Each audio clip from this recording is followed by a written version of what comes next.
Voilà, bonjour à toutes et à tous.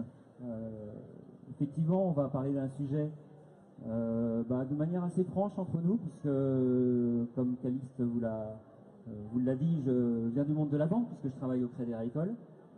Et donc, je vais vous parler effectivement de l'incompréhension qui peut exister entre les banques et les startups. Ça date pas d'aujourd'hui. Vous avez déjà dû en entendre parler. Pour certains qui ont peut-être créé une start-up ou qui sont en phase de création ou toujours start-upper, vous avez bien compris que le sujet est toujours délicat et je vais essayer de vous le dérouler de telle sorte que vous compreniez bien, vu du banquier, en quoi l'approche start-up pour nous est quelque chose de compliqué.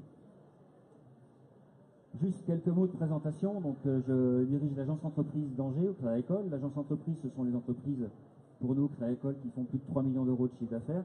Mais auparavant, ça a fait une quinzaine d'années que j'étais sur le marché des professionnels, des plus petites entreprises, des TPE. Et pendant ces 15 ans, je me suis plutôt intéressé au sujet d'innovation parce que ces sujets-là ont pris de la place dans l'économie. Ils ont pris de la place à travers notre système et notre écosystème angevin, et ils ont pris de la place dans le système bancaire puisqu'on a fait face à de plus en plus de demandes d'accompagnement au niveau des startups. Donc c'est un sujet forcément que j'ai eu l'occasion de regarder un certain nombre de fois. Moi, je veux juste simplement vous livrer le témoignage versus banque de ce qu'est pour nous l'approche d'un dossier start-up et en quoi pour nous, effectivement, il peut générer quelquefois des incompréhensions. Et avec ces clés de lecture d'incompréhension, ce que je souhaite, c'est qu'effectivement, si vous avez un projet de start-up en cours ou qui émerge chez vous, vous puissiez l'appréhender avec le regard du start-up qui sait comment fonctionne la banque. Peut-être en guise d'introduction, vous dire qu'on est sur deux modèles. La banque, qui est un très vieux modèle, on parle d'antiquité, ça date depuis très longtemps, la banque. Ça démarrait avec le troc, mais c'est un vieux modèle. La start-up est un modèle tout récent. Certes, ça a émergé ces dernières années avec tout ce qu'on a pu voir de la nouvelle économie. Simplement, ça a commencé dans les années 1900 et c'est effectivement quelque chose qui fait le grand écart avec le modèle de la banque. Nos points communs, c'est qu'effectivement, que ce soit les banquiers ou les startups, on a vécu des crises. Voilà, les banquiers ont vécu des crises aussi, crise financière dans les années 1900 évidemment, plus récemment en 2008, vous en avez bien entendu parler, souvent liées à des bulles, voilà, souvent liées à des excès, et ça retombe. Les startups ont vécu exactement les mêmes phénomènes, avec des bulles également. La bulle Internet, vous devez vous en souvenir tous les uns les autres. C'était une bulle. L'excès d'une bulle fait que derrière tout retombe et que ça génère forcément des crises.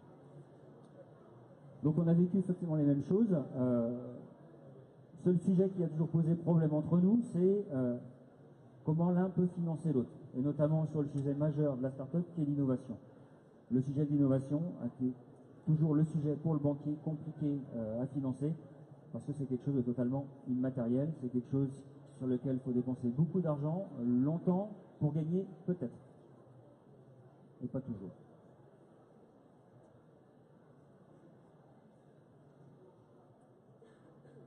Dans nos têtes respectives, qu'est-ce qui se passe?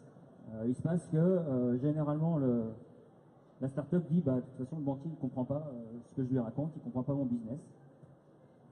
Et puis nous, en tant que banquier, on se dit la start-up qui vient et par rapport à l'entreprise qu'on connaît habituellement, elle ne comprend pas mes problématiques de gestion de risque. Voilà, ça c'est notre raisonnement, nous, en tant que banquier. Ce qu'il faut que vous compreniez bien, c'est que le modèle de la banque, c'est un modèle où vous avez tous un compte en banque. Le fonctionnement est le suivant, c'est que vous déposez vos fonds sur un compte bancaire. Voilà, les placements, vos dépôts à vue, que ce soit des particuliers, des agriculteurs, des professionnels, des entreprises. L'ensemble de ces fonds qui sont placés sont prêtés à l'économie. Voilà, c'est sous forme de prêts aux particuliers, aux professionnels, aux agriculteurs, aux entreprises. Voilà, c'est le système de la banque en France, c'est un système tout simple. Ce système-là, évidemment, si vous commencez à expliquer à tous les clients que vous êtes que lorsque vous placez des fonds chez nous, que dans le système bancaire, tout est reprêté derrière à des domaines risqués, vous allez mettre un système en branle très rapidement. Donc le système aujourd'hui de dépôt des fonds qui est reprêté à l'économie automatiquement fait que derrière, c'est un modèle sur lequel on doit prendre le minimum de risque. Voilà, c'est le système bancaire. Donc on base notre analyse sur des choses viables, des choses concrètes. On a des normes évidemment respectées pour protéger les clients derrière qui font leur dépôt de fonds. On va parler de contraintes et autres derrière, de viabilité, de plan de financement, de capacité de remboursement, d'investissement, etc. Disons qu'on va s'appuyer sur des éléments factuels qui font que derrière, pour que la banque puisse prêter, elle doit assurer une certaine gestion de risque. Voilà. Ce qui est facile à faire pour nous dans l'économie traditionnelle, compte tenu de l'antériorité que l'on a depuis un certain nombre d'années, voire même de siècles, ce qui est beaucoup plus compliqué sur la start-up, on va le voir après, parce qu'effectivement, les codes de la start-up ne sont pas ceux de l'économie traditionnelle. Et puis, d'autre côté, la start-up, elle dit, mon business, vous ne le comprenez pas. Alors c'est vrai que c'est un business un peu différent. Généralement, un business qui nous explique qu'on va commencer par perdre de l'argent pendant un certain temps. Voilà, ce qui est normal, hein, pas de souci. Simplement, c'est quand même ce qu'on présente. Vous imaginez que derrière, de demander un financement à quelqu'un qui vous dit je veux perdre de l'argent, c'est pas forcément si simple que ça. C'est une issue hypothétique, évidemment. On voit bien que sur les startups, une ou deux arrivent vraiment à émerger par rapport à une ou deux sur 10 arrivent vraiment à émerger pour les autres. Soit elles s'arrêtent, soit elles s'éteignent, soit elles sont peut-être rachetées par un groupe. Mais pour émerger, il y en a très peu au final. Donc forcément, la part de risque, elle est grande. Donc l'issue est hypothétique. Et c'est un modèle économique pour nous qui est compliqué à appréhender. Comprenez bien que une boulangerie, un restaurant, un boucher, enfin des économies que vous connaissez, on sait les appréhender. On sait quand on met, s'il y a 50 couverts dans un restaurant, on sait ce qu'on est capable de faire comme chiffre d'affaires à l'année si on ouvre le midi et le soir et le week-end. On sait quel taux de marge brute on fait sur un restaurant. Pareil pour la boulangerie. Sur une start-up, comprenez que derrière, pour nous, c'est très compliqué de savoir quelle création de valeur vous allez avoir sur votre offre, votre produit et de service. Donc il y a aussi pour nous cette vraie difficulté qui fait que, oui, la banque, elle ne comprend pas le business, oui, c'est probablement vrai. Elle ne comprend pas forcément votre business.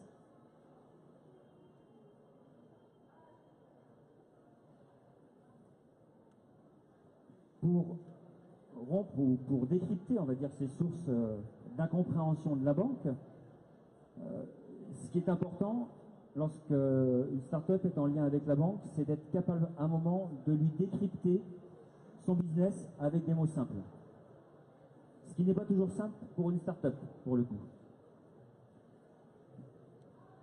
Pour nous, la priorité des priorités, et je vous assure que si je le mets, c'est que c'est loin d'être une évidence, c'est de comprendre ce que vous allez faire. Quand vous avez des usages techno, des usages numériques, de la data, j'en passe et des meilleurs, je vous assure que quand on est banquier, dites-vous que chaque projet est différent, qu'on découvre un nouveau métier à chaque fois qu'on voit un porteur de projet. Et quand vous êtes dans des sujets techno ou numériques, vous êtes forcément tous les start-upers, des gens qui maîtrisaient totalement votre domaine et votre idée, qui plus est innovante, donc généralement un peu technique.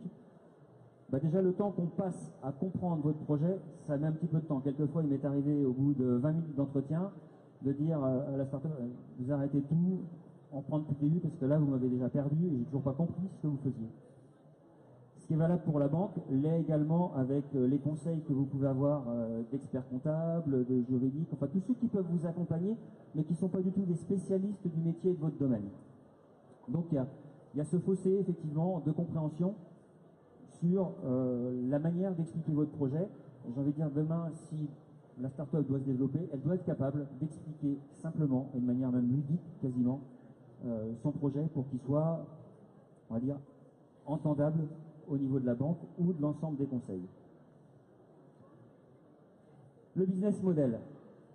Le business model ou le modèle économique, c'est un élément fondamental. On en parlait beaucoup dans l'économie traditionnelle. On le perd quelquefois avec les startups parce qu'on est sur des horizons tellement lointains que le business model, on ne le voit pas tout de suite. Pour autant, ce sont des fondamentaux de l'économie, qu'on soit startup ou pas. Le business model, comprendre votre produit, comprendre la technologie, comprendre votre marché, à qui vous allez vous adresser, comment ça va fonctionner. Bon voilà, toute votre segmentation de clients, votre offre de produits, de services, votre valeur ajoutée, enfin on a besoin de comprendre tout l'environnement de votre business model, sur quoi il s'appuie. Les accompagnements du projet. Quelque chose de très important également, c'est qui va vous entourer pour le projet. Une fois qu'on a compris l'accompagnement va vous donner une certaine forme de légitimité derrière dans le projet.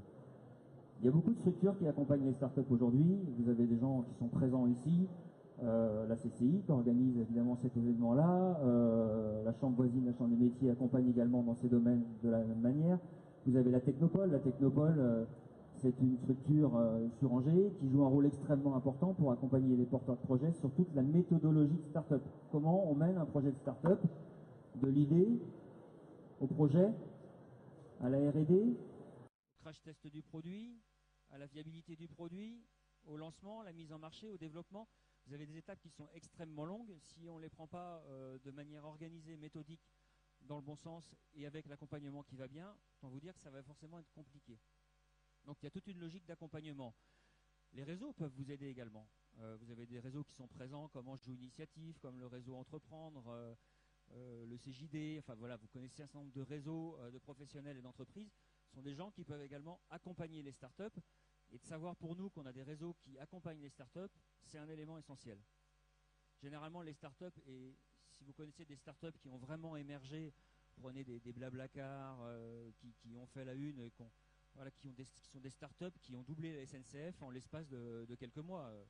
Qui aurait cru que Blablacar serait aussi puissant sur le sujet du covoiturage qui, dans l'absolu, aurait dû être développé par la SNCF, mais ils se sont fait doubler totalement. Bon, ils ont aussi bénéficié d'accompagnement et de soutien derrière pour accompagner, pour aller très vite dans leur projet. Ils ne l'ont pas fait tout seuls dans leur coin. Et comprendre le marché, le produit, j'en ai parlé. Une chose importante, quand je vous ai parlé de business model, je vous ai parlé de phase de projet. Dites-vous qu'un projet de start-up, contrairement à un projet d'économie traditionnelle, il va fonctionner par phase. Il y a une phase effectivement incubatoire, voilà, qu'on appelle incubatoire, enfin de naissance, une phase incubatoire, une phase de lancement, une phase de développement. Toutes ces phases-là sont des moments différents qui vont forcément avoir des conséquences sur le business plan et qui vont faire que derrière vos besoins ne vont pas être les mêmes. Donc de bien identifier également ces phases-là, c'est extrêmement important pour le banquier, et de les comprendre évidemment.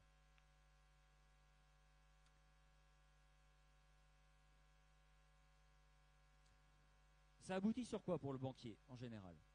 Une start-up, quasiment dans 100% des cas, sur la start-up qui est véritablement start-up hein, dans son sens propre du terme, bah, c'est un modèle économique à chaque fois inédit. Autant je vous parlais de restaurant, de boulangerie, à chaque fois qu'on voit une boulangerie côte à côte, c'est pas un modèle économique inédit.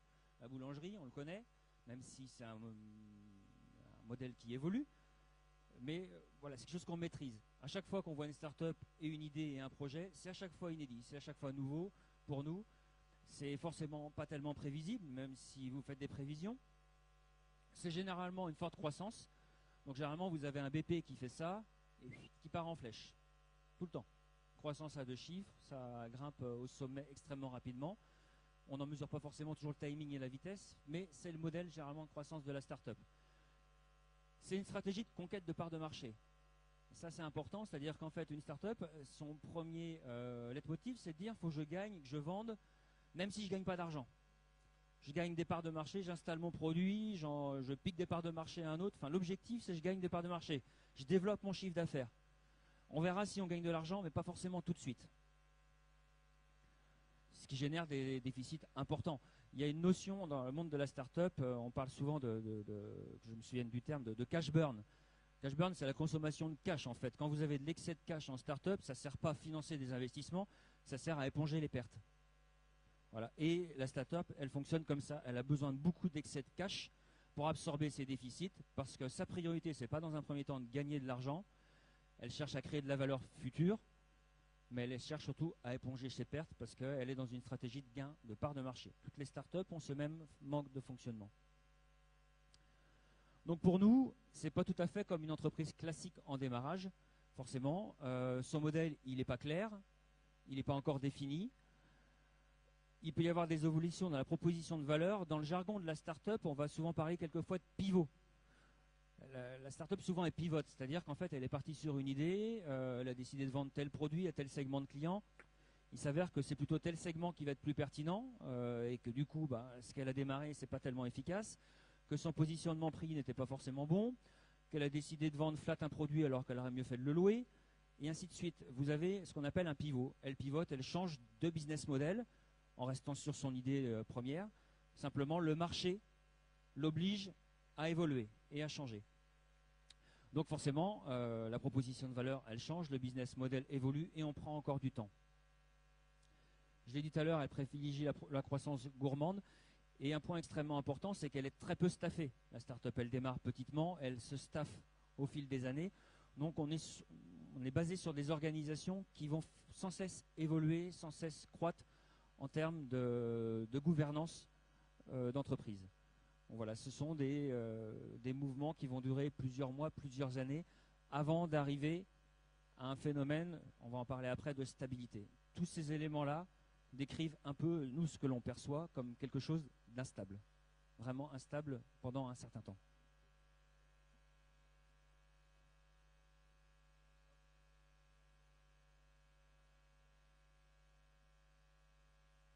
Alors nous, banquiers, vis-à-vis de ça, qu'est-ce qu'on sait faire?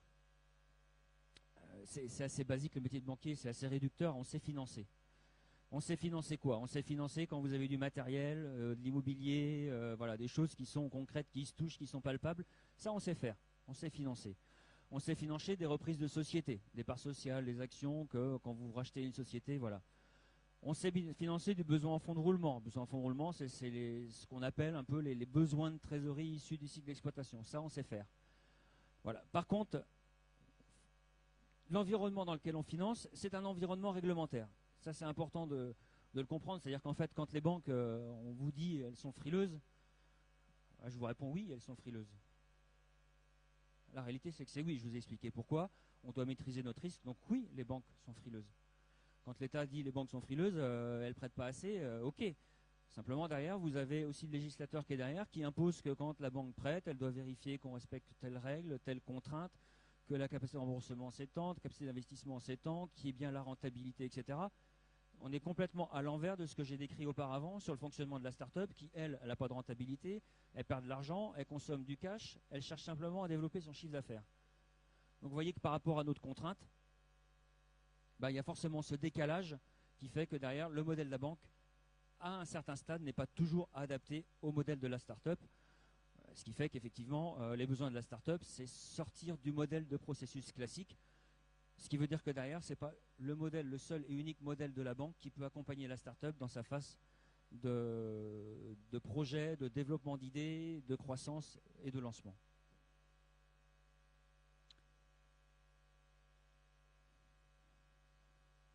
On a deux modèles qui s'opposent. Un modèle de start-up, modèle atypique, inédit, je l'ai dit, qui est risqué, forcément. Et puis vous avez un modèle de banque derrière, qui est un modèle, là pour le coup, traditionnel, et sur lequel on veut maîtriser le risque. Et qui est forcément pas toujours adapté au monde de la start-up.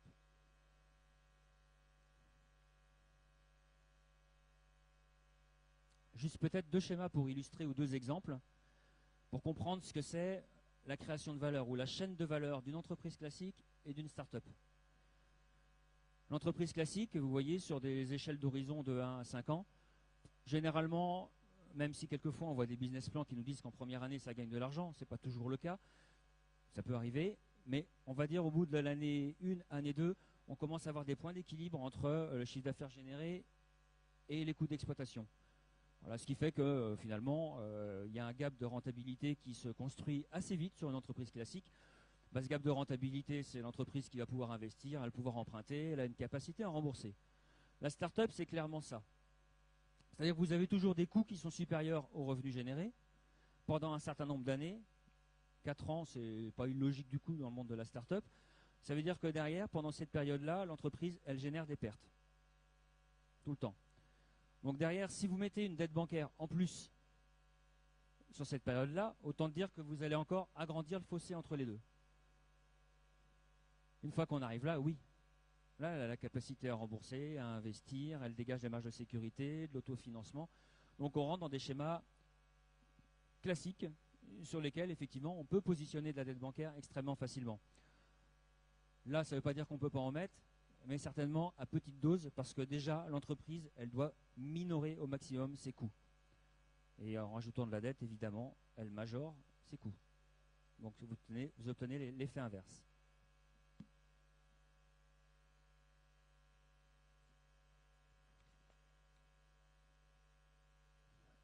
Ce que va chercher la banque en synthèse, c'est de deviner à quel moment la start-up va passer d'un modèle instable à un modèle stable. Le modèle instable, je l'ai décrit, on est sur un modèle business plan de croissance, on est sur un business plan incertain, qui peut pivoter, qui peut changer dans le temps, qui va s'ajuster nécessairement à une start-up sur les 4 premières années, elle va avoir une dizaine de business plans différents. Sur un modèle disruptif, c'est-à-dire que derrière, le modèle on ne le maîtrise pas, on change. C'est là d'ailleurs en ça que c'est une innovation, c'est parce que c'est disruptif et donc on ne sait pas forcément bien l'appréhender, avec l'objectif de créer une valeur future, mais pas dans l'immédiat, puisqu'on est sur d'abord une recherche de croissance. L'entreprise classique, elle, quand elle démarre, elle est sur un modèle de rentabilité, c'est-à-dire combien je vais faire de chiffre d'affaires tout de suite, et en bas de la page, voilà le résultat. Tout est prévisible. Je vous ai parlé d'économie traditionnelle, mais on est capable de dire, sous réserve que la personne travaille bien, évidemment, combien de personnes vont manger le midi dans le restaurant, on va le deviner, ou quels sont les débouchés, quel est le carnet de commandes. Dans n'importe quel secteur d'activité, on est capable d'anticiper le chiffre d'affaires et par voie de conséquence, le résultat. L'évolution ou l'innovation, qu'elle soit technologique ou le service, elle est aussi évolutive, elle se fait à l'intérieur de la société, mais ce n'est pas forcément des innovations de rupture dans le traditionnel. Et elle peut capter de la valeur immédiatement. La phase de transition entre le modèle instable et le modèle stable, c'est effectivement là que la banque va pouvoir s'insérer pour venir accompagner la start-up pendant cette phase où elle cherche effectivement à devenir, on va dire, une entreprise classique dans son mode de fonctionnement. Je regarde le chrono.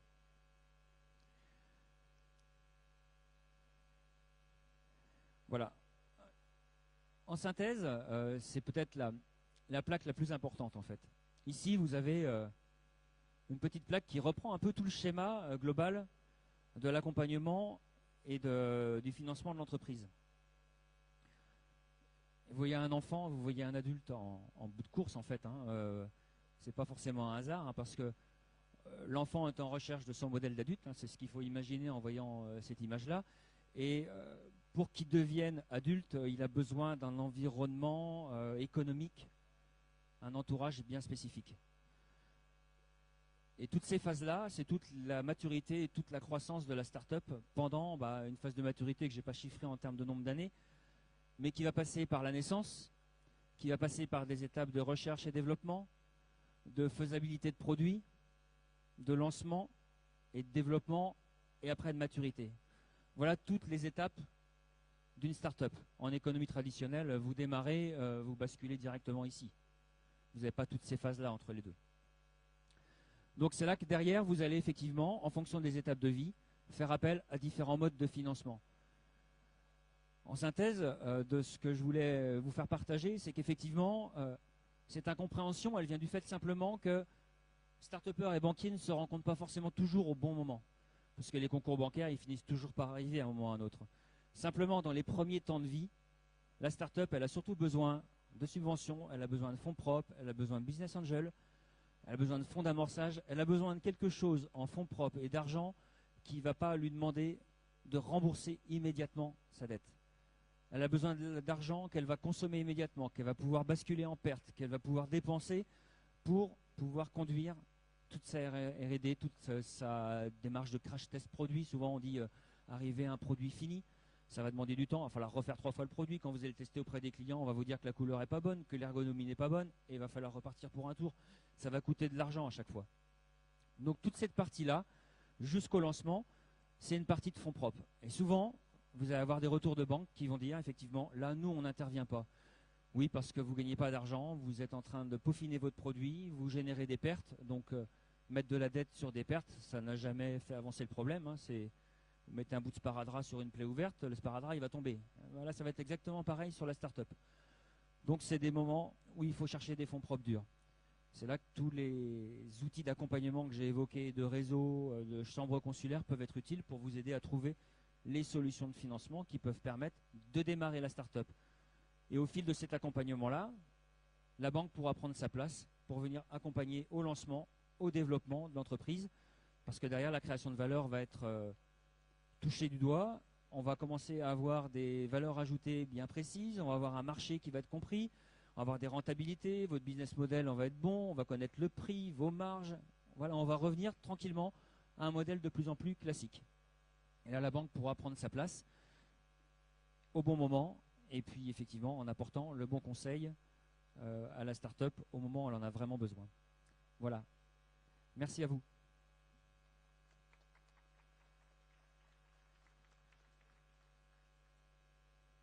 Je suis dans le tempo. C'est bon? Ça va? Alors si vous avez des questions, effectivement, on peut prévoir un temps d'échange. On est dans le temps. Donc n'hésitez pas, si vous avez des questions, à me les poser maintenant ou après, pas de souci.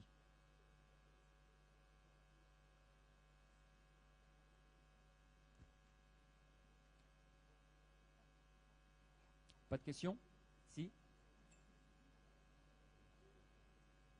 Oui, exact. Je devais en parler, j'ai oublié d'en parler en plus.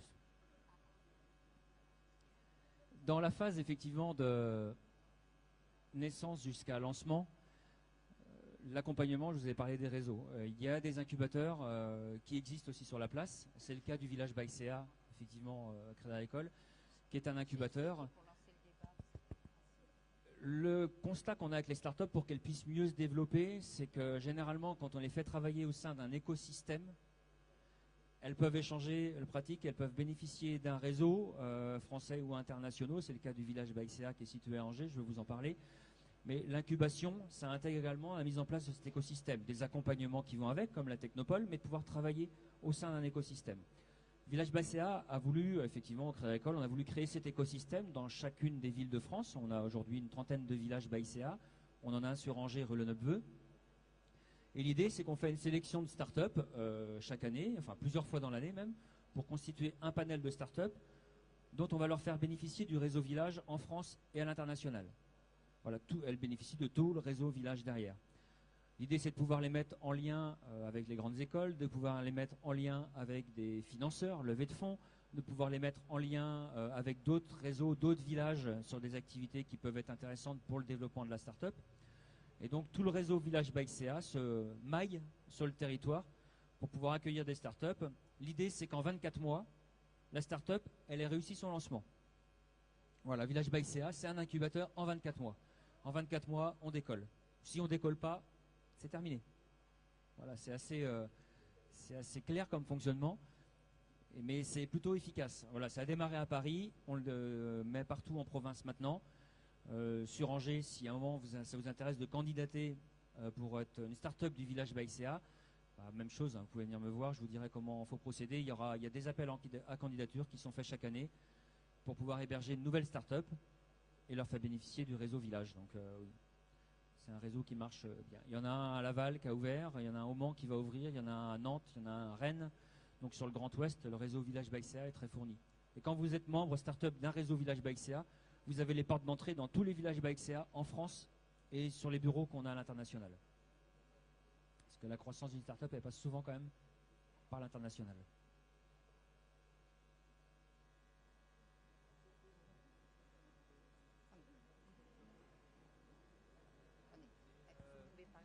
Ah, ok, merci.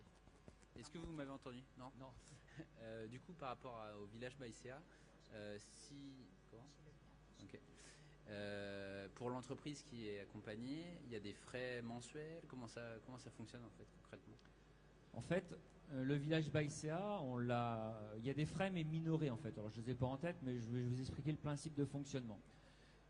Le village Baïséa, c'est une structure autonome en fait, même si elle s'appelle Baïséa sous l'angle Crédit Agricole. Faut savoir, pour être très clair avec vous, qu'elle n'est pas portée financièrement par le Crédit Agricole. C'est pas le but de subventionner une structure. On y apporte notre contribution, mais on s'entoure de partenaires économiques, industriels et financiers du territoire qui viennent faire tourner ce village. Donc l'idée, c'est qu'eux, ils vont aborder en tant que sponsor et partenaire le village Baïséa, donc ils vont participer financièrement à la vie du village, de telle sorte que les startups qu'on héberge puissent bénéficier d'un tarif privilégié par rapport à n'importe quel bureau commercial qu'elles pourraient avoir derrière pour pouvoir s'installer. Et puis surtout dans un écosystème où elles vont pouvoir fonctionner en coworking. Donc derrière, voilà, c'est un peu le mécanisme qu'on a voulu, c'est qu'en fait, grosso modo, ça soit subventionné par nos partenaires économiques industriels du territoire. Les chambres consulaires en font également partie. Technopole connaît bien Village by CA. Mais l'idée, c'est que ça soit effectivement subventionné par des partenaires apportés en financement. Ces mêmes partenaires pourront accompagner les startups. Et puis derrière, pour les startups, ça permet d'avoir des tarifs privilégiés pour pouvoir rentrer à moindre coût. Parce qu'effectivement, l'idée de la startup sur les 24 premiers mois, je parlais d'incubation. Quand on parle d'incuber, sur le sens natal du terme, c'est porter son enfant et de l'incuber, c'est de le protéger et tout ça. Le cocooner, c'est ce qu'on souhaite faire à travers le Village by CA. Donc de réduire les coûts, de les protéger, de les mettre dans un environnement serein, sur lequel ils vont avoir les bons contacts, les bons réseaux. Et ça va être facilité pendant 24 mois. Donc l'idée du fonctionnement, c'est celui-ci. Ok.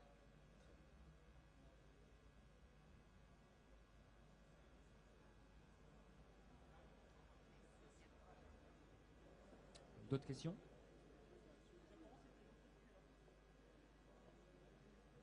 Pardon.